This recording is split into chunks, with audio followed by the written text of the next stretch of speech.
the Quarantine Diaries, day 26 with Marie from Skeins, Monday, April 20th, and Sunday, April 19th for Suzanne, Bryan in Bakersfield, California. Good afternoon to you, Suzanne. How are you? Oh, we're good here. It's a beautiful, beautiful, beautiful weather outside. Yeah. But we're inside like everybody else. But yeah. I'm so glad to be here. Thank you for inviting me.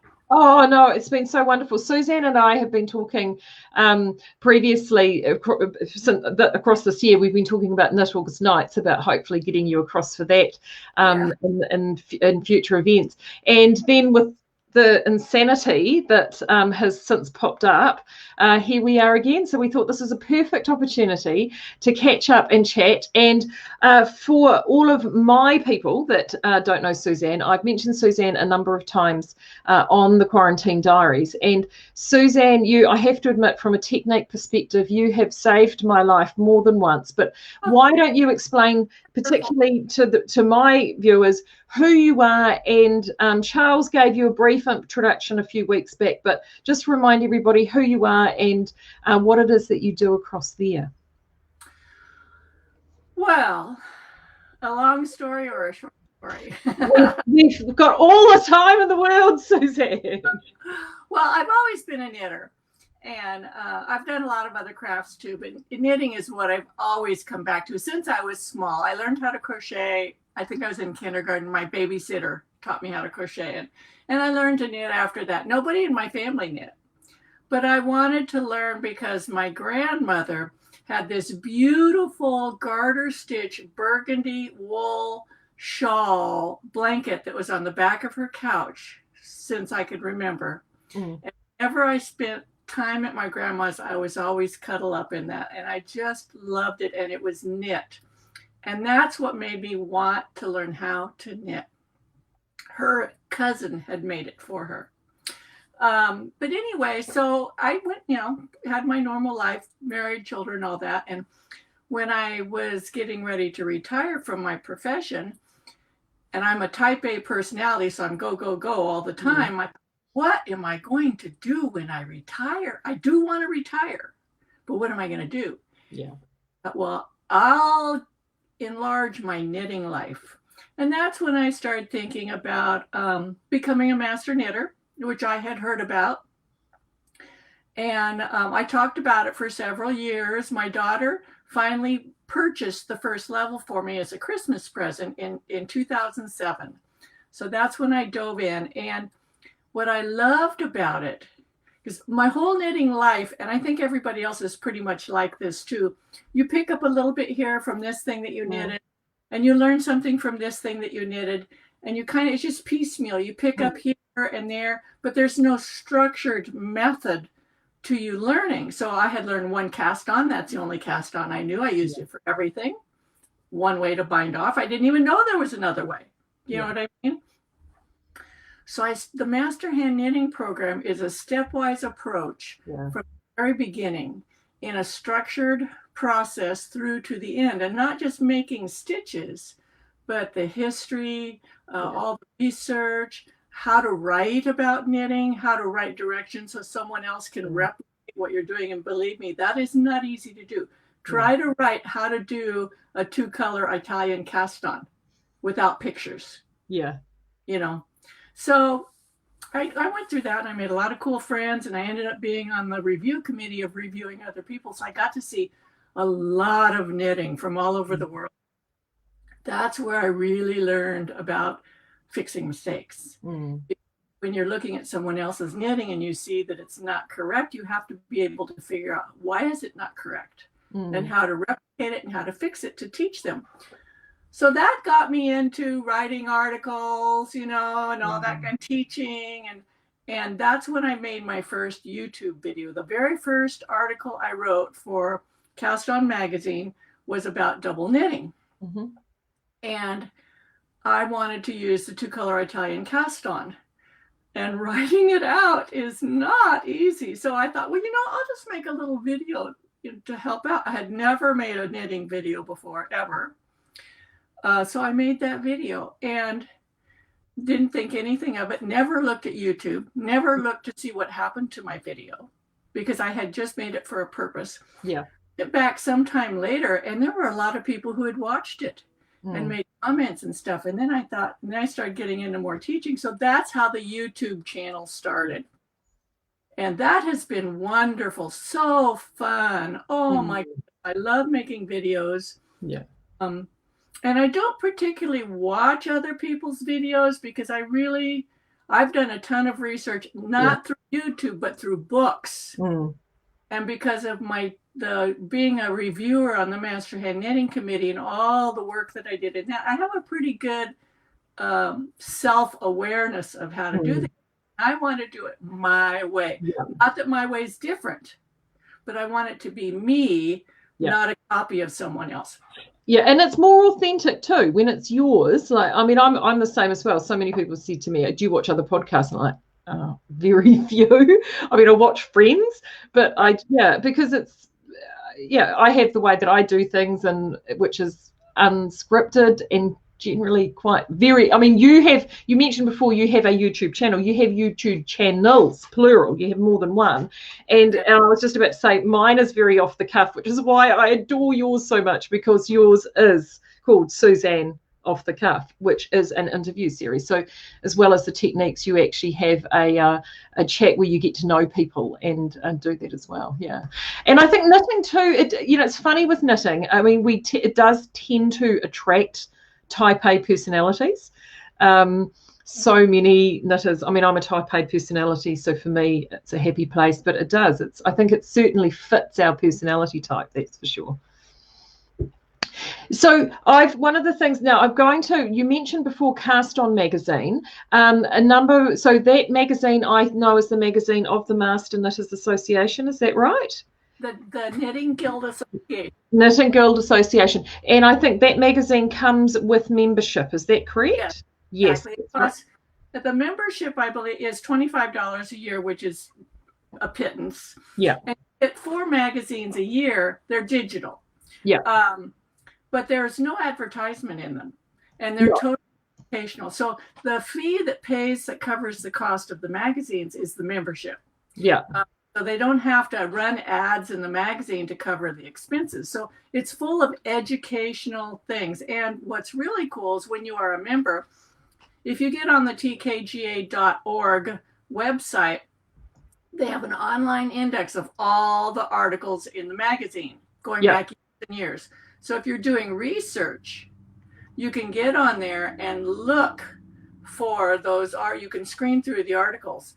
Another magazine that does that, but it's no longer coming out, was Interweave Press. Interweave Knits, they also had an online index, which I found very, very helpful in doing my research, because there are many knowledgeable people that write articles.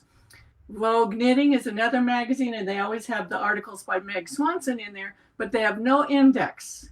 So if you have a particular topic, you either have to have every magazine at your access, so you can flip through them and look for it. But usually when you're doing research, like let's say I was writing my article on double knitting, I want to have my access to everything I can possibly find on double knitting. So Interweave Knits was good, but you can't do that anymore. But Cast On, you can. You have access to all of the articles. Is there any reason for that? Do you know? Or they just decided that that's something that it's too hard? But say it again. The print. Any reason about not maintaining the index? Yeah. Oh, Interweave Knits went bankrupt.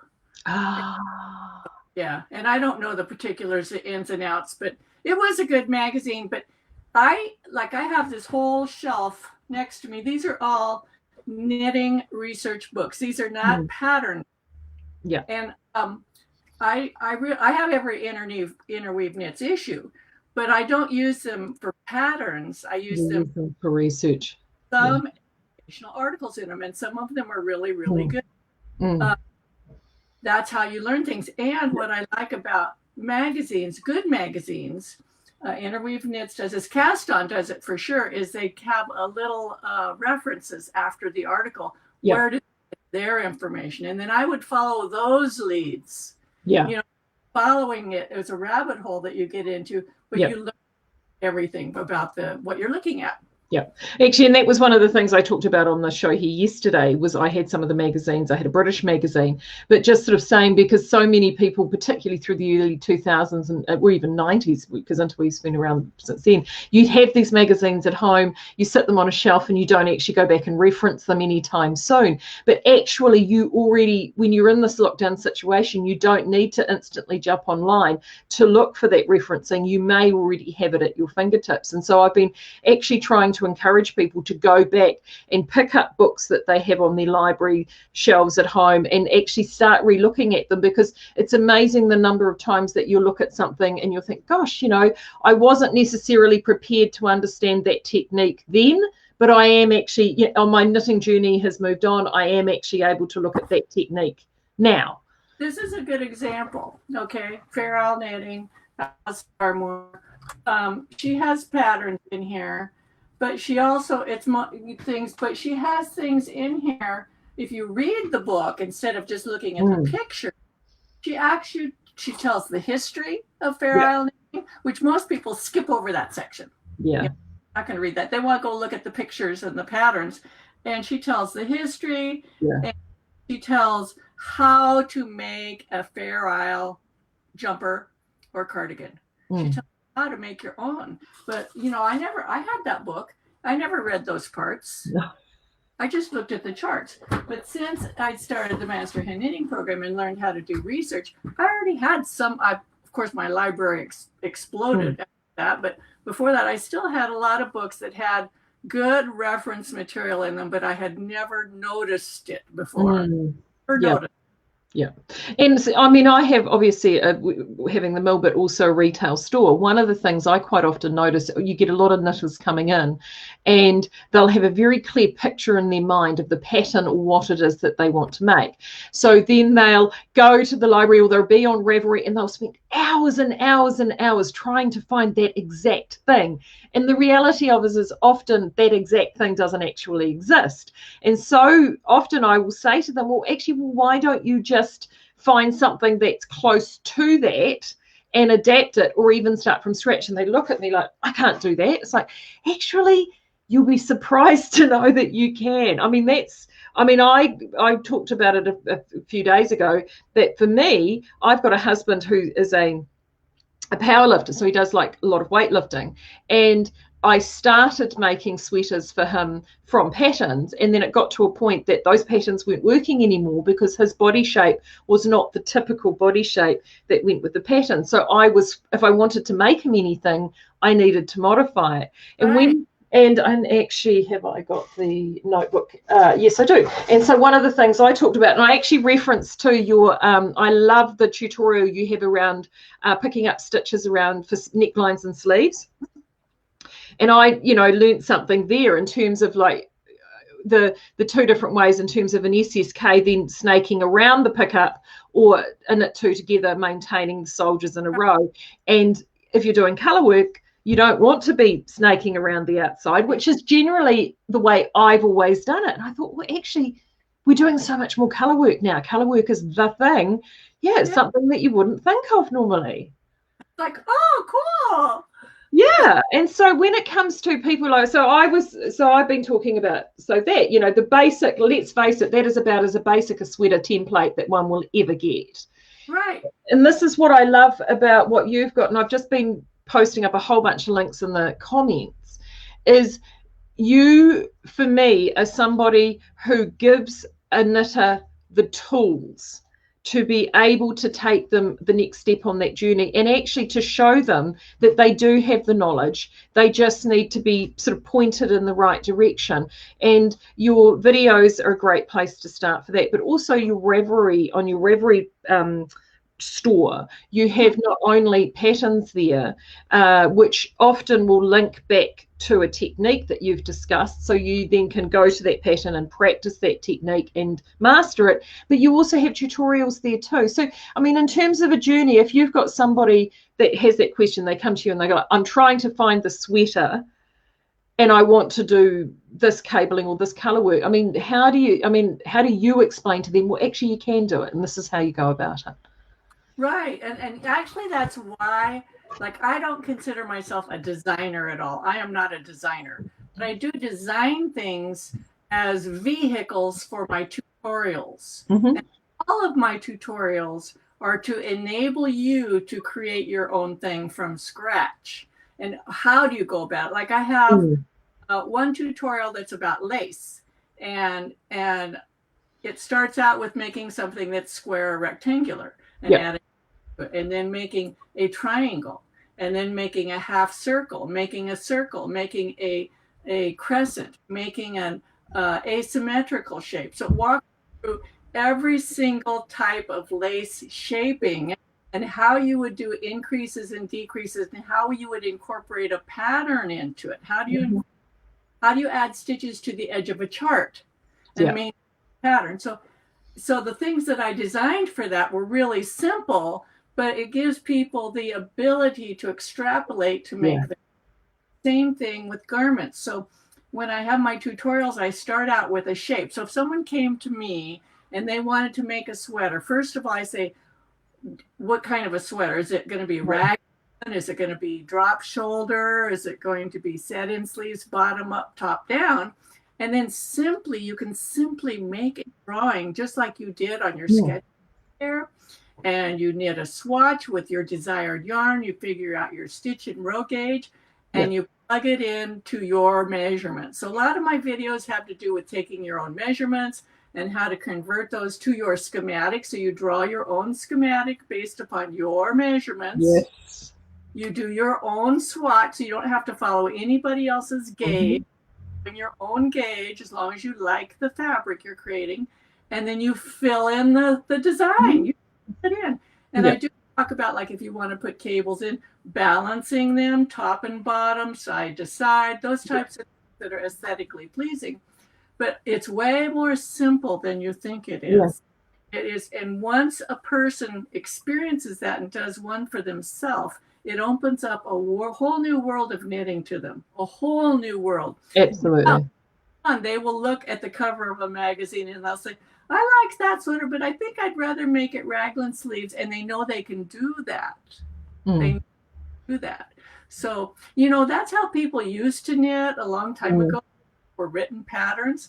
They just knew how to knit. It was passed, they not just knit, but how to create a garment. It Yeah. was passed on from family member to family member to family member, that this is a set of skills that you need and how you do it. And they didn't make a pattern with a variety of sizes. They just knit that person, Now, sizing patterns is a completely different skill. Mm.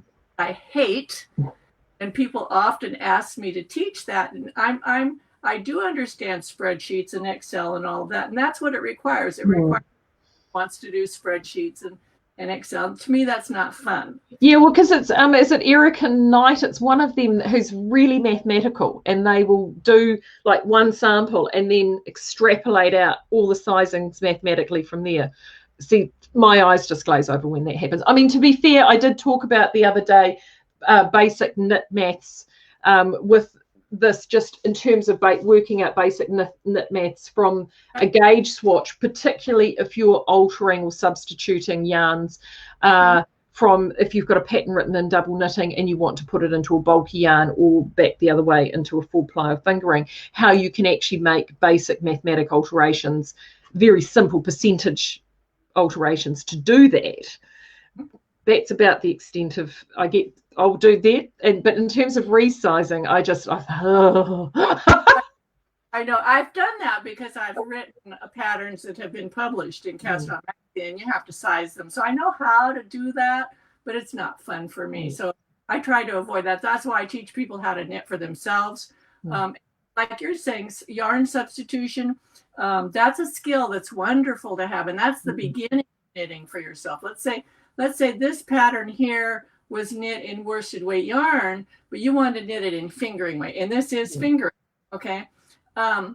You can do that with that pattern. It just means you have to figure out the ratio between your stitch gauge and the stitch gauge for the pattern and adjust that ratio throughout the pattern for width, not for length. So, it is possible. And once you do that, and many of my friends have gotten past that stage, but that's where I start them on yarn substitution. Then they're willing to try knitting their own sweater from scratch. I have people in my local group here in Bakersfield who've never knit a sweater from a pattern, but they've knit lots of sweaters for themselves from my tutorials. And then you get in the opposite quandary. They don't know how to read a pattern because they've never read a pattern. They've always made their own sweater.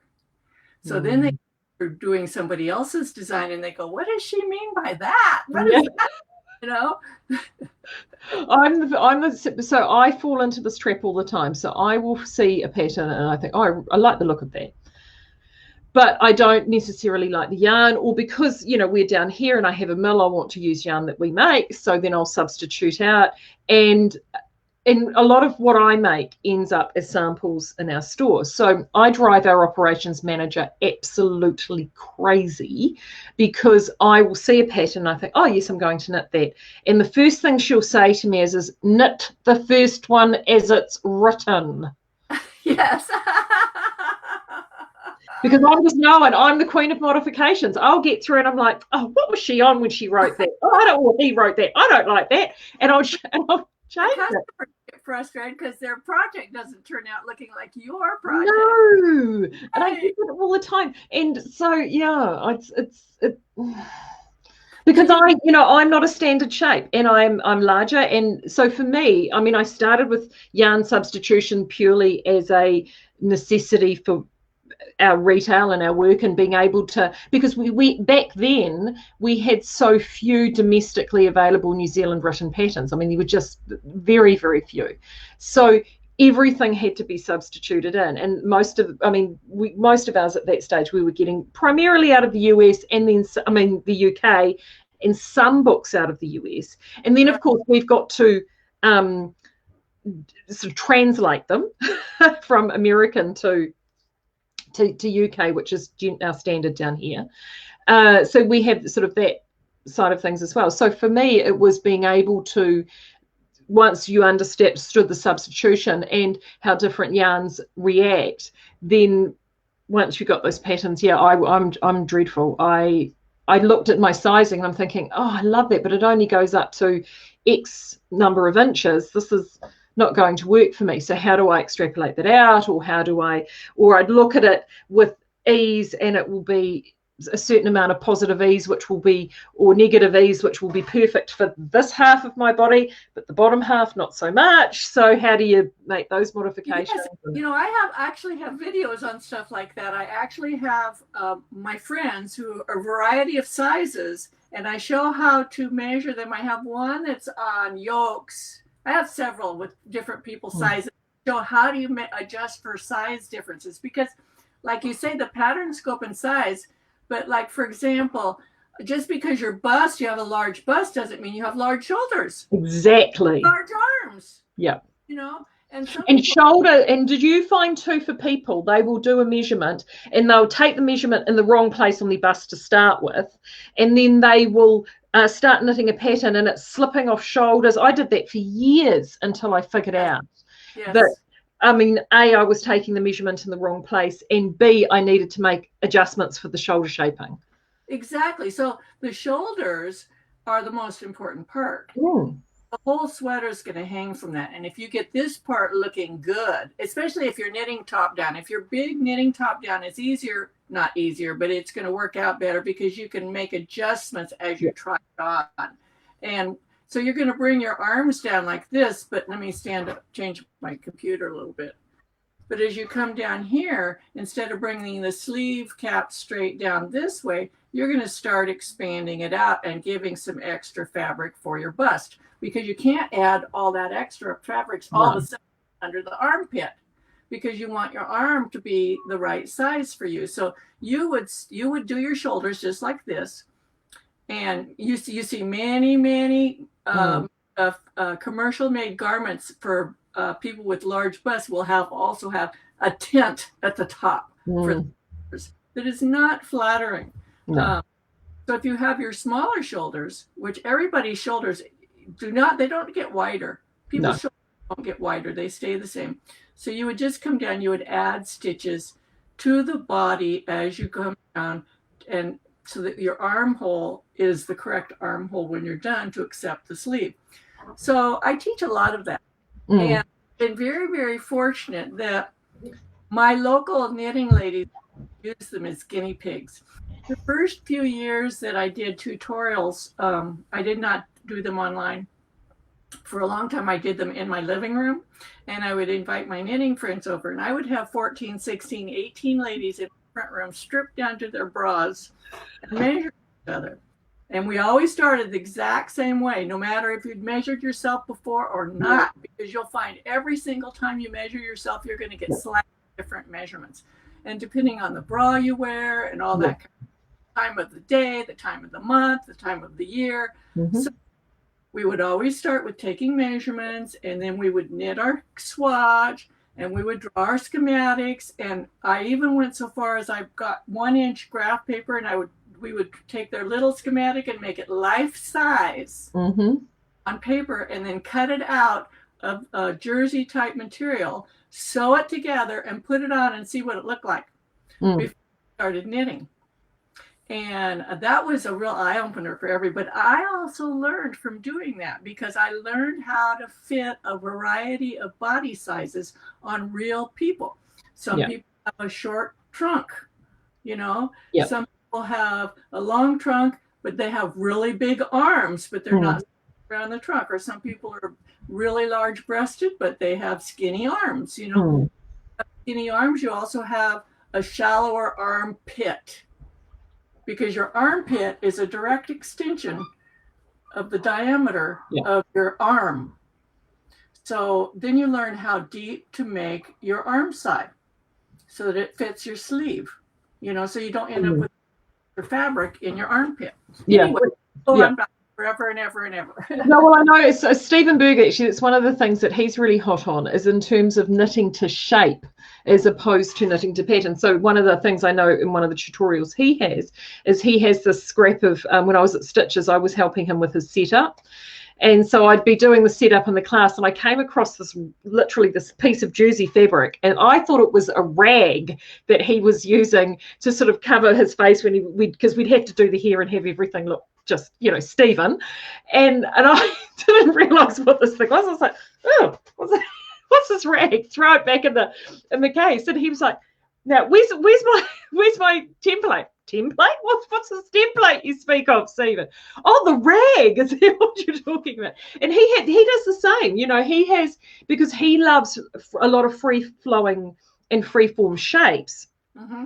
And what he does is exactly what you've just described. He will take a piece of fabric or a piece of paper, and he will draw out that shape, and he will try it on in that fabric, and he'll see how it feels, how it fits, how he can manipulate what it is. And then once he's got it how he wants it, then he will lay it out in life size, and then literally get yarns out, cast on, and just start knitting to that templated shape. People can do the same thing. I don't know. I haven't. I'm sure you can still get sewing patterns. You can do the same thing by buying a pattern to start a schematic for yourself. You know, get a pattern that's your size. If you don't want to start drawing a schematic, it's scary when you've never done it before, but it's actually really, really simple. And cut out some fabric, you know, some fabric, try it on, see if you like it. Then using your gauge swatch, you just knit, you just fill in that shape with knitting. You use increases and decreases where necessary to create a change in shape, and you fill it in. And you can put stitch patterns in, you can put cables in, you can put lace in, you can do whatever you want. Yeah, and you can even, and not even the sewing patterns, you can even do it with garments that you've already got, whether it's store-bought or otherwise. I mean, I've done that before. I've had store-bought garments which I have then taken and, you know, measured and done all of those sorts of things because it fits me. I feel happy in it. I want to replicate that. So yeah, absolutely. Now I'm just going to jump in and see, we've had loads of people jump on, and I'm just going to make sure that we've got no questions there. Hey, Kurt. Kurt's saying hello. I know he's he's New Zealand based, but our Kurt gets around digitally. He does. Oh, there are so many people here, which is just wonderful, both from your community and mine, which is just awesome. Welcome to everybody. Jean is saying, I've just been watching your tutorial on the tubular bind off in the round. It was so clear and easy to follow. Oh, thank you. Thank you. Yeah. And Kurt's actually saying he's using your lace videos for provisional cast-ons and grafting the edgings on his Hansel hat. Cool. Oh, yes. I can't wait to see that cap. He dyed the yarn. It's so beautiful. Oh, I know. He's crazy clever. Very, very crazy clever. Oh, wow. Everyone is just, it's loads here this morning. It's so good to see everybody.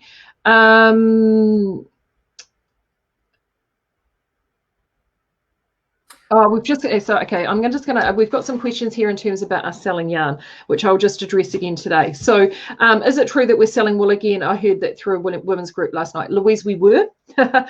We had permission, and then the government made a revision to the essential goods list. Well, and they made an alteration to our permission.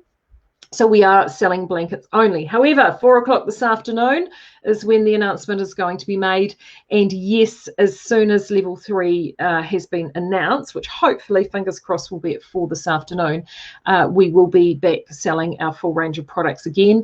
Our online store is still open, so we are actually still picking and packing those items, and they are sitting there waiting in the warehouse so until we've got clearance to send them. So that is the answer to that. And for my people on here, the skeins yarn is lovely. You need to try it. Oh, thank you. And we're really lucky, because that's the nice thing about being a mill down here, is that we get access. Obviously, we're an agrarian nation, so we've got really fantastic access to wonderful fibres, not only from us here in New Zealand, but also Australia. We do source a lot of fibre from them, and we do a lot of our mill actually contracts spins for a lot of wonderful farm producers in Australia. And we had Tom Dennis on from Tanwan Court last week, and actually this time last week, and Tom is that his family were the foundation family that created the Polworth breed of sheep. So and have you worked with Polworth? Have you had the chance to work with Polworth, Suzanne? No.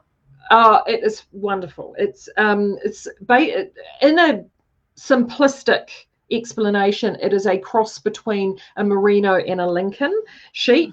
So you have the benefits of merino, which everyone loves merino. It's wonderful, but merino does have some drawbacks, particularly if you're working with merino that's untreated. And what Polworth does is it gives you a lot of the positive benefits of merino, but with shape, structure, and length of a more robust wool. So you get kind of the best of both worlds. Merino I often liken merino to a very highly tuned European sports car. It looks amazing, feels amazing, it's incredible to drive, but you've got to make sure you maintain it and that you stay on top of it and you look after it, because if you don't, it will not perform very well for you. So that is very good. Gosh, we've got so many people here today. Right, Susan, here we go. This is from Margot. She is asking, do you have plans for a double knitting video? Margot lives here near me and is one of my friends, and I promised her an in-person double knitting lesson, she and another lady, but we are quarantining right now, so I need to make them a video beginning. I have a lot of videos on double knitting, but I need to make one for Margot. Oh, that's well. And you had speaking of double knitting on, though, I mean, let's talk a little bit about off the cuff. So we have Knitting with Suzanne Bryan, which is your channel dedicated to your techniques, but you also have Suzanne Off the Cuff, which is an interview series, and you interviewed Nathan Taylor very recently, and of course he loves his double knitting. That was my favorite interview, although they're all wonderful. Every single time I'm invigorated afterwards because they're so fun. But the way that started is a lot of people over the years, I only showed my hands. I knew my hands and my voice, and that's it. And people would say, there are other video YouTube channels where the person shows themselves and the knitting and all that, and you kind of start feeling like they're your friend type thing, and I wasn't really into that. I was more into just showing you how to do a technique. And people kept pounding me, and finally I thought, okay, I'll try it one time. And so I did. I just talked about myself, the first one, and I got a lot of positive feedback. So I did a couple more about. I would talk about my favorite books, projects I'd done, this, that, and the other, and people would ask questions, and I would answer them. But I noticed something, and that was that and I put them on my regular YouTube channel, Knitting with Suzanne Bryan. I noticed that I was losing subscribers. Oh. That's because most of the subscribers on my Knitting with Suzanne Bryan there are for short tutorials. They don't have an hour-long thing going on. It was annoying to them. So I thought, well, what am I going to do? So I did a poll of my subscribers and asked them, would you rather have 2 different channels with the tutorials on one and live on the other, or a mix? And it turned out that I needed to have 2 channels. So that's why I started the second channel. So there are no little tutorials on there. It's all just streams of either just me by myself and answering people's questions about a tutorial or interviewing someone. And the interviewing has turned out to be so fun. I started with people that I knew, and now I have branched out to people that are either just acquaintances or people I didn't even know. I did not know Nathan prior to that. And I had supported him on his new book. And so I emailed him through the link on that. And he didn't get back to me and oh, he's ignoring me. He doesn't know who I am, blah, blah, blah. He's not going to be interested. Well, it turned out he was getting lots of emails, being overwhelmed. And I had no knowledge of all of that fracas that went on. So he finally acknowledged me, and we Skyped with each other, and we just hit it off. I mean, we just hit it off. I love that guy. He is awesome. Oh, he's, as you know, I know him very well, and I love that interview. Gosh, it made me smile, and it's his energy is infectious, and his passion. And he has a thing. He calls it. So we talked about the knit maths before. He calls it knit nerdism, and he sort of takes it to a whole nother level. And double knitting, he's gone and demystified double knitting, I think, for so many people. And he's now taking it. So the book that Suzanne's referring to, he had the Haynes Guide, which was released last year, about this time last year, actually, called Men's Knit. Men Knit. But he's also, see, there looks like Suzanne's got a copy there. Oh, there you go. There it is. Guys Knit. There's Nathan. Yeah, they do. And so the inspiration for that book, if you don't know Haynes Guides, but Haynes Guides are guides that they have them on everything, like car mechanics, building a bird's, all these different things. And what's fantastic about that guide is that he's gone and written it in language that a lot of men understand in terms of instruction. You were mentioning before how difficult it is to write an instruction for something. We all process instructions in different ways, and he definitely saw that there was a gender difference from all the teaching he had done. There was a very specific gender difference between how often women will pick up information when he was teaching to how men would understand instruction and information from when he was teaching. So he's gone and written that book based around that instruction. So for so many, so anybody who wants to knit could pick that up and do it. But particularly if you were a chap and you tried knitting from other formats before that were very feminine, he's actually gone and put it in language, I think, that might be more approachable. Lots of pictures. Loads of pictures. Right. Not skimpy. It's lots of writing about how to do each technique. And then he also has these QR codes. Can you see that? Yep. Here, to that, you just point your camera to it. It takes you to the video that shows you how to do that. I use that was amazing to me because I also use QR codes in all my tutorials that go to my little videos. Other people that I've interviewed some awesome people. One of them's on here right now, and that's Kurt Payne. And I just love Kurt too. And I'd like to meet him in person someday. That was a really fun interview. Yesterday, I interviewed Kyle Kunicki, and I don't interview. Okay, I interview women too. It's just that I just choose whoever I'm interested. Beth Brown Renzel, I interviewed a couple of weeks ago. I interviewed Ann Budd. That was amazing. She's a very nice lady, very, very approachable, very nice lady. Next week, next Saturday, I'm interviewing Lucy Neepy. Oh, wow. Yeah, well, because she just had, was it her? She was a retirement cruise. Yeah. And that was coming because that came around here around New Zealand. It was huge. Yeah. So I've also interviewed Alistair Post-Quinn, who also does double knitting.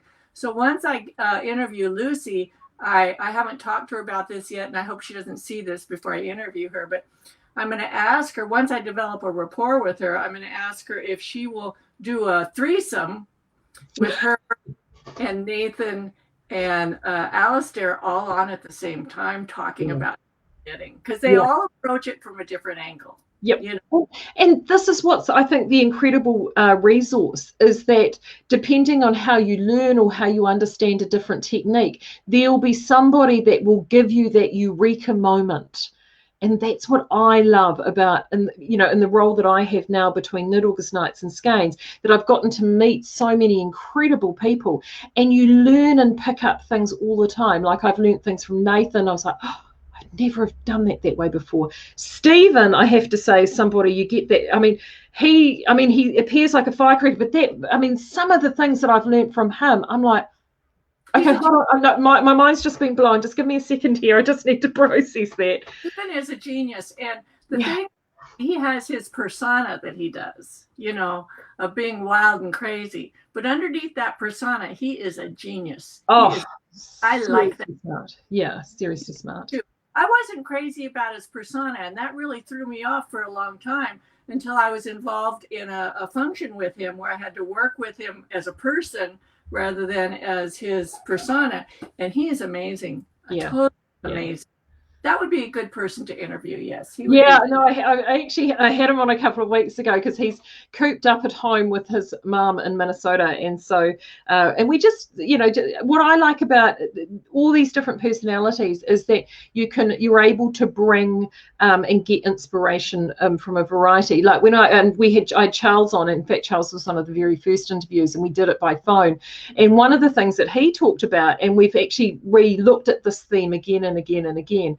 And he was saying in terms of resourcing, and one of the things that the Master Knitting program taught him was that sometimes it's really good to do a deep dive down into a single technique. And so he talked about bobbles, and we were talking about I just knitted one of his hat patterns, which actually had a couple of rows of bobbles on it, and he was able to dive down. He said he took every single book and knitted every single bobble he could find, and from that he is now able to go through, when he does a design, he's got the right bobble to be able to fit into that pattern. And I know SSKs, that's one. For the longest time, I only ever did it one way, and I was never 100% happy with them.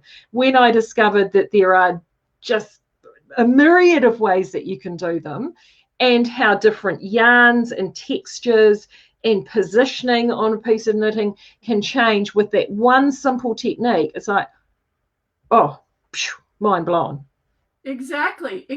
And that's what I loved about the Master Hand Knitting program, is because it forces you to dive deep. Yeah. Not everyone dives as deep as another person. It's just like they say, when you go to medical school and you graduate, what are you called? Doctor.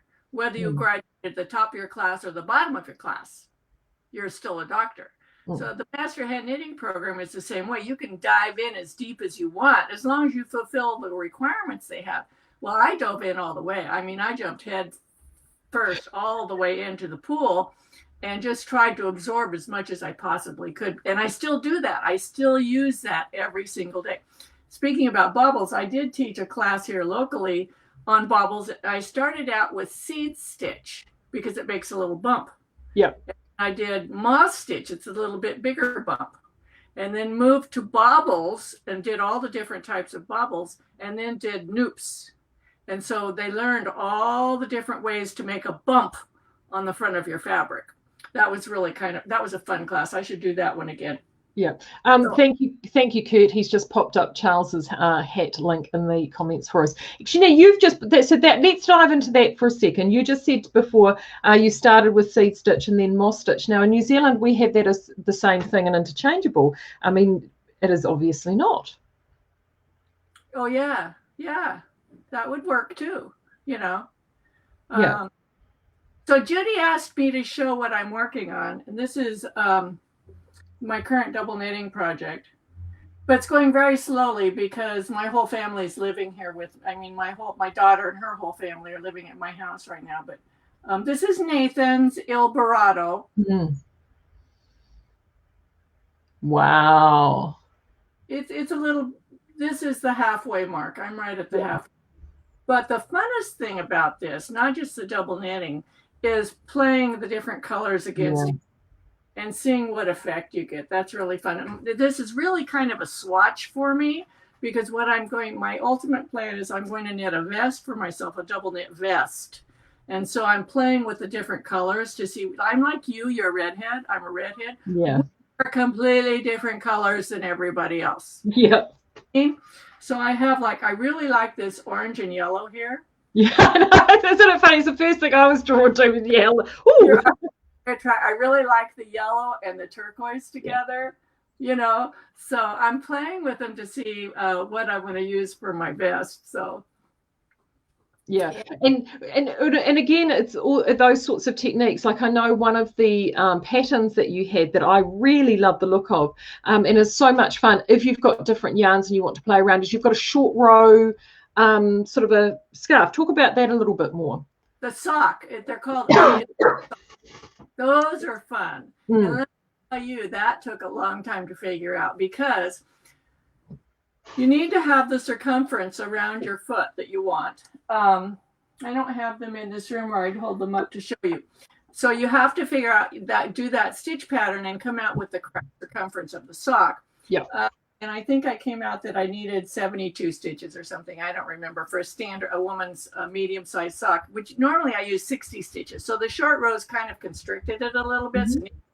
And then divide that up into sections where you could fill the short rows in, and then to chart the short rows. Charting short rows is a little bit, but I had to see how the fabric was going to fill in so that I would end up with a flat fabric. So if there were short rows here, I had to compensating short rows over here that filled in. Do you know what I mean? So if they matched up and there weren't stitches left out or rows left out. So in every column, I had the correct number of rows. So it took me I had to knit that sock quite a few times before I got it successful. And then writing the pattern, oh my God, that someone else could knit it. But they came out, I think I got it simplified down to where a lot of people are knitting them, so it must work okay. Yeah.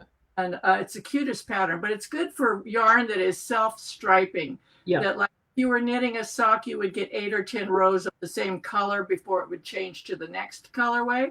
If you have like the that biscotti sock yarn, have you ever seen that? Is it sort of like a printed one that changes as you move through? Right, but it has sections, like it's definite sections of color. It's not like a transitioning. Yeah. It's like turquoise. Yeah, a lot of opal yarns are like that. Yeah. Yes, opal yarns would work good. But anyway, those were super fun to create. Actually, I knitted a whole bunch of different things with those short rows. I made a pillow top, the same technique of the short rows. And I was thinking I'd like to make like a swing jacket and use one of the Skacel yarns, the Zauberballs, the crazy Zauberballs. You could use that for that. But your mind starts going and you start thinking you're going to do all these things and you don't have time to knit them. No, there's never enough time. Yeah. One of the things I've often talked about over the diaries is actually what's the go-to comfort knitting that we often do, because I don't know what you're like, but I will often have multiple projects on the go, and there is just some days that I was like, no, I don't feel like knitting any of them. So I have so for me, comfort knitting will often be lots of repetition of the same thing. So if it'll either be a lot of stockinette, or it could be doing lots of ribbing, or even swatching. So for me, swatching is something that I find quite calming. What's the one thing, like when you get to a point where you don't want to do your double knitted cowl, and what is the one thing you pick up that you just go, plain socks? Plain socks. Just plain socks. I have several pairs going all the time in different it depends on whether I'm ready to do the heel or whatever, So if I need something that's just a tube, straight knitting, then I get one that's not at the heel yet. But I can knit a sock in my sleep. But let me show you something. This will actually be good for me to show this.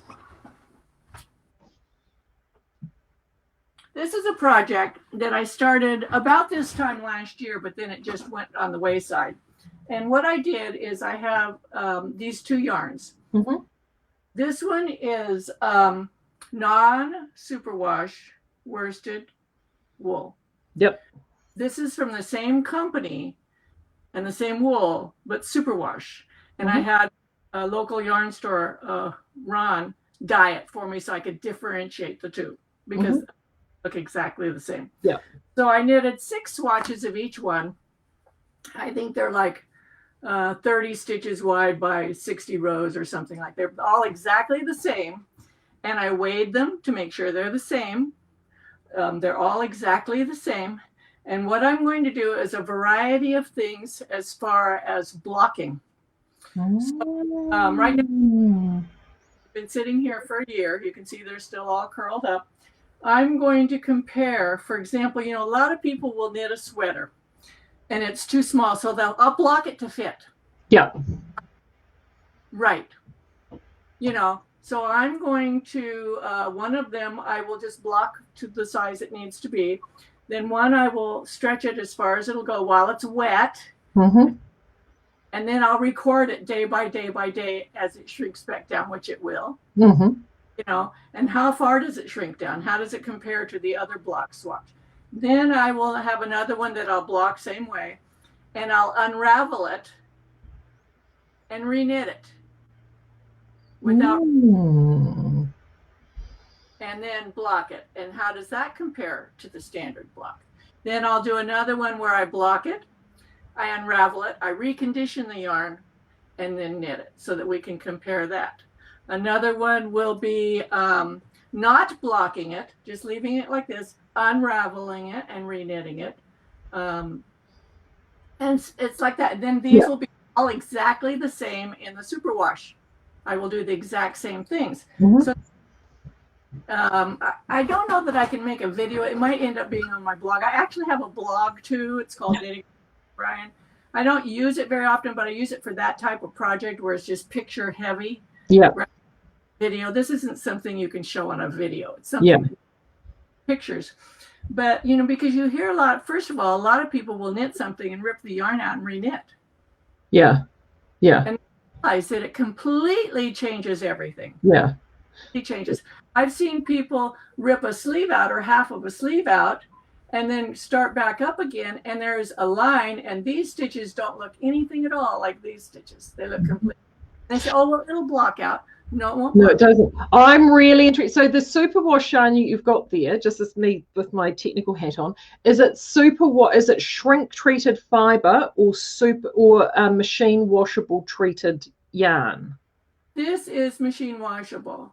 Yeah, so because this is one of the other things that a lot of people don't realize is machine washable yarn can be made one of 2 ways. You either spin the yarn from fiber that has been shrink treated in a chlorine based process, or you can actually apply an after treatment once a yarn has been spun, which applies a coating to the yarn. So in both of those, I mean, we've seen with our manufacturer that both of those do actually produce slightly different properties in the yarn as well. Usually you don't know which method's been used. No. So the thing is, as you're saying, if it had the coating applied to it, that eventually will wear off. So let's door knitting, and that's another one of the swatch things that I'm going to do is I'm going to wash it in the dryer, and then I'm going to wash it again and again and again and again until it felts. Yeah, because it will eventually, because that coating will wear off. Absolutely. So let's do a pair of socks and they're superwash, and you throw them in the washer and they come out fine, and you keep doing that. Well, one time they're going to come out of the washer, they're not going to be fine. No. They're going to be felted, and you don't know what's going to happen. There's no when that's going to happen. Same way with the sweater. Even if I knit with superwash, I never throw it in the washer and dryer. Never. It is not hard to hand wash your knitting. And once you get the hang of it, I actually enjoy doing it. because it refreshes it, and it's I like knitting swatches. Crazy, but I actually like knitting swatches. So do I. Blocking. I enjoy blocking.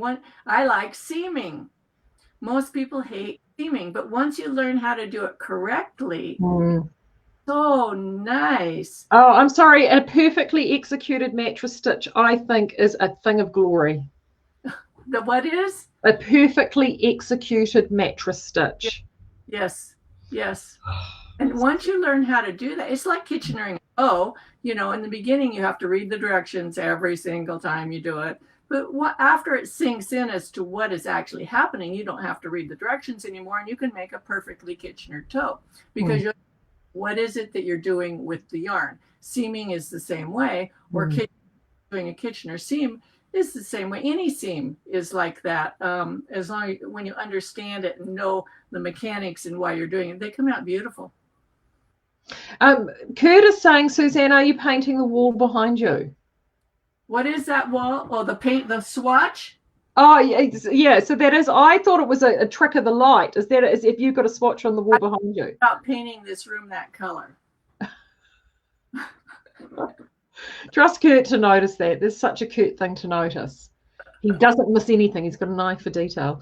Well, I think it's been an utter joy to catch up with you this morning. Thank you so much for taking the time. No, and I've popped the links in here. I'm going, for those who'll be watching this on YouTube, I'll make sure I have those links in the description, and I need to also make sure that I pop those that Kiwi hat down there as well. But thank you so much, Suzanne, for taking the time to join us. I hope all goes well with your house full in California, and not a single, both our dogs, she's got 5 in her house at the moment. I'm only dealing with 2. I think we should get out of here before we get canine bombed. Thank you so much. Have a good day. Yeah, it's been wonderful to catch up. Take care. Thank you. And that's been the Quarantine Diaries for today. I will be back again tomorrow. I promise there will be some progress on the Rambler sweater. I've been a bit lax over the last couple of days. And also, too, we will have that announcement from 4 o'clock today. So I'll be able to fill you in with what's going on with Skeins moving forward. So until then, take care. Bye, Suzanne. Bye, everyone. And I will see you then.